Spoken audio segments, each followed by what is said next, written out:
I was diagnosed with lupus in 2017. And after I went to the hospital, the same diagnosis, malaria, typhoid, and yet the symptoms persist.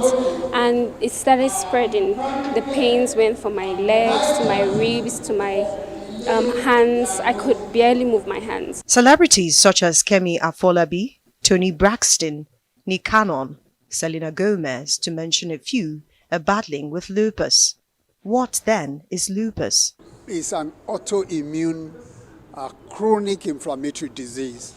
It's like your own cells attacking you, and that goes to affect virtually every organ. That attack affects every organ in the body, from the brain to the heart to the kidney to the liver to the skin, everything. There's a high chance of delayed diagnosis of this ailment in Nigeria as the awareness is quite low. In Nigeria, the statistics say we have about 10,000 cases per year. The illness is here, but it's not being found because we are missing it for something else. Lupus is chronic, and so treatment takes, in fact, it's lifelong. So treatment is expensive. One of the diagnostic tests, the anti-nuclear antibody titer test. One test is about 70,000 naira. An average patient cannot afford it. The government needs to increase the awareness of this ailment as the cases are over 10,000 yearly. Treatment for lupus is quite expensive.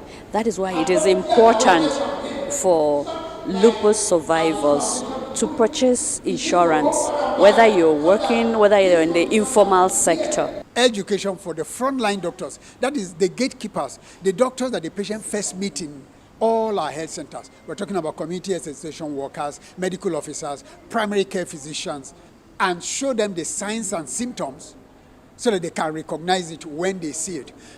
There is need to provide diagnostics centers of care for SLE, for lupus. Test and care for this condition need to be subsidized. This symposium here aims to drive the agenda of educating Nigerians on lupus and the importance of early diagnosis and treatment. I want the government to subsidize their treatment using the NHIS because the treatment is very expensive. So not only is the disease very difficult to diagnose, eventually so there is delayed diagnosis, which means damage to more damage to the patients because they are not detected early. But after they are diagnosed, they find it difficult to treat themselves because the medication is very expensive. This year, the theme for the World Lupus Day is making lupus visible. It is crucial to tackle the low awareness of lupus in the country and provide support to those affected. Doing this will require prioritizing awareness, research funding, and early diagnosis. Olije Wapera, Arise News.